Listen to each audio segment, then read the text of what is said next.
नमस्कार दोस्तों, स्वागत है आज की एक और नई वीडियो में। तो कैसे हैं आप लोग? आशा करता हूँ सभी लोग ठीक होंगे, अच्छे होंगे और स्वस्थ होंगे।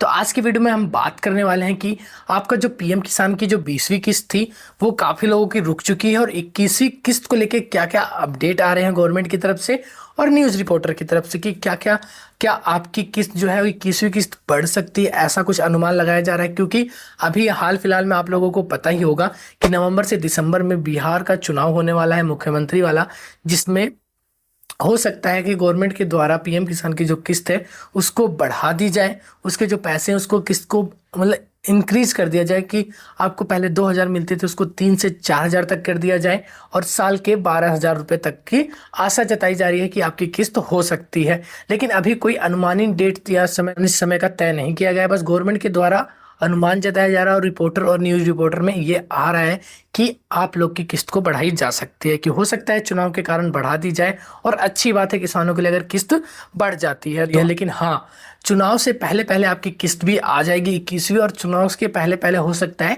न्यूज़ में भी आ जाए और घोषणा भी कर दी जाए कि आपकी जो है किस्त, वो आपकी 21वीं किस्त के बाद आपका जो पीएम किसान का पैसा है वो बढ़ चुका है। क्योंकि इस बार जो है सभा आयोजित होने वाली है वो आशा जताई जा रही है कि वो बिहार में ही होगी, क्योंकि बिहार के चुनाव होने वाले हैं और नवंबर में चुनाव स्टार्ट होने वाले हैं जहां तक, और अक्टूबर में आप लोगों की 21वीं किस्त भी आने वाली है। तो इसलिए सबसे पहले आप लोगों का सभा आयोजित होगा इस बार बिहार में, और वहीं से हो सकता है आपकी किस्त को स्थानांतरित किया जाए गवर्नमेंट के द्वारा। जो प्रधानमंत्री पीएम हमारे मोदी जी हैं वो रिमोट का बटन दबाएंगे, उसके बाद आपके खातों में पैसे आना स्टार्ट हो जाएंगे। और काफ़ी लोगों की टेंशन और चिंता ये है कि उनकी 20वीं किस्त नहीं आई और 21वीं किस्त रुकी पड़ी है। तो सबसे पहला कारण काफ़ी लोगों का क्या है कि उनकी लैंड सीडिंग, आधार सीडिंग, बैंक अकाउंट के साथ या केवाईसी सारी चीज़ों पे एस टिक है, मतलब ग्रीन टिक लगा हुआ है।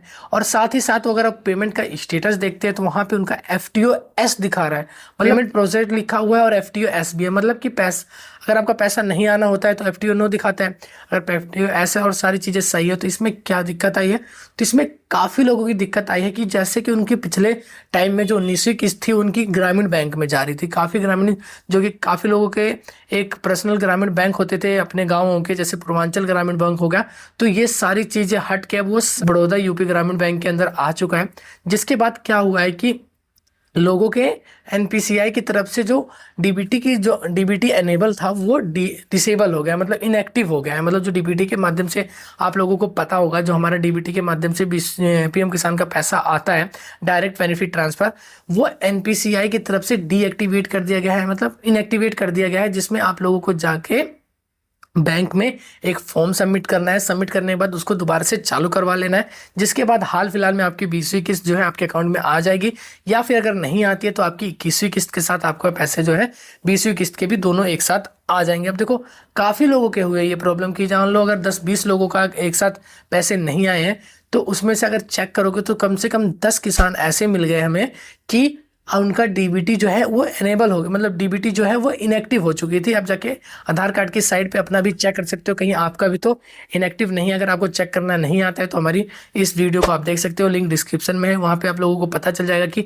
NPCI प्लस DBT कैसे इनेबल करते हैं, कैसे आप लोग अपने मोबाइल फ़ोन की मदद से आप एक्टिव कर सकते हो, और कैसे आप लोगों को चेक करना है। सारी जानकारी इस वीडियो में मैंने बता रखी है। तो अब बात करते हैं कि अब किन लोगों की ये सारी चीज़ होने के बाद उनका मान लो DBT भी सही है, DBT भी अनेबल है, लेकिन उनकी किस्त फिर भी नहीं आई।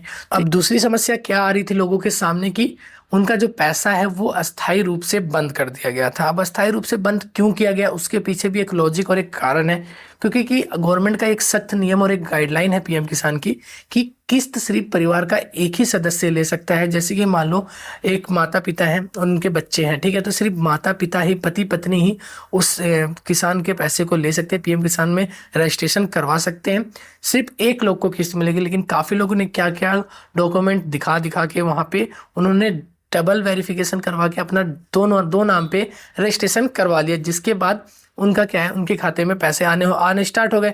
लेकिन अब क्या हुआ कि राशन कार्ड भी ऑनलाइन हो चुके हैं, आपके आधार कार्ड से लिंक हो चुके हैं। तो गवर्नमेंट ने राशन कार्ड की मदद से सारे विवरण निकाले, सारे चीज़ों को चेक किया, तो वहाँ पे पता चल गया कि एक राशन कार्ड में सारे मेंबर ऐड हैं, उसमें ही पीएम किसान के 2 मेंबर एक ही खेत के वो मालिकाना हक पे पीएम किसान के सम्मान निधि योजना के पैसे लग रहे हैं, मतलब कि एक ही फैमिली के 2 लोग ले रहे हैं। मतलब आप एक फैमिली के होके सिर्फ एक ही शख्स ले सकता है, या फिर पत्नी ले या फिर उनका पति ले, ठीक है। एक ही सदस्य को पैसे मिल सकते हैं, ये पीएम किसान का नियम था। इस वजह से राशन कार्ड का केवाईसी करवाया गया। केवाईसी करवाने के बाद आप लोगों को पता होगा आधार कार्ड से जुड़ गया। उसके बाद गवर्नमेंट द्वारा आधार कार्ड से चेक करना बहुत ज़्यादा आसान हो गया, जो मिनटों में चेक हो गया।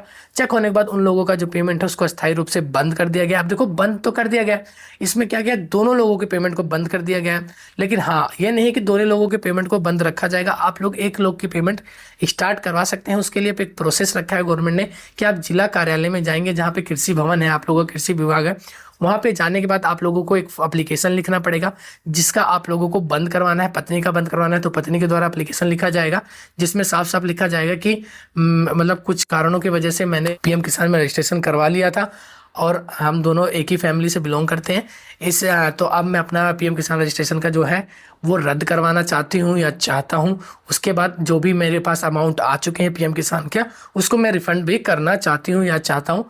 वो करने के बाद आप लोगों को क्या करता है, या फिर आप ऑनलाइन भी रिफ़ंड कर सकते हो, या फिर आप वहाँ पे गवर्नमेंट के खाते में वहाँ से एक बैंक के द्वारा एक चीज़ बनती है, एप्लीकेशन बनता है, जिसमें आप पैसे करके वहाँ पर आप जमा कर सकते हो कार्यालय में। जिसके बाद वो पैसे आपके जो गवर्नमेंट के अकाउंट में चले जाएंगे। उसके बाद जो दूसरा सदस्य है जिनके नाम पे, वो दोबारा से चालू हो जाएगा। तो ये था वो प्रोसेस जिसमें काफी लोगों के स्थायी रूप से बंद हो चुके थे। अब बात करते हैं कि 21वीं किस्त को लेकर कि काफी लोगों के मन में चिंता का विषय ये रह चुका है कि उनकी 20वीं किस्त तो आई नहीं, अभी 21वीं किस्त भी नहीं आएगी। भाई 21वीं किस्त आएगी। 21वीं किस्त से पहले अगर कोई भी दिक्कत समस्या है, आप उसको सॉल्व कर लेते हो, तो आपकी 20वीं किस्त भी और 21वीं किस्त दोनों एक साथ आपके अकाउंट में भेज दी जाएगी। और अनुमान लगाया भी जा रहा है गवर्नमेंट के द्वारा कि इस बार जो किस्त है वो बढ़ा दी जाए, क्योंकि चुनाव होने वाले हैं।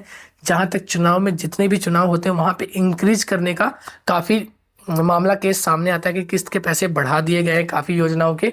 लेकिन क्या इस बार पीएम किसान के पैसे को बढ़ाया जाएगा, ऐसा कुछ है कि नहीं है, ये आप लोगों को इस चैनल पे जरूर मिलेगा। इसलिए चैनल को सब्सक्राइब करके रखना। वीडियो की इन्फॉर्मेशन अच्छी लगे तो दूसरों तक शेयर जरूर करना। उससे पहले दोस्तों आप लोगों को एक चीज़ और बता दूं कि हमारी जो 21वीं किस्त है वो अक्टूबर में आने वाली है और चुनाव होने वाले हैं नवंबर में।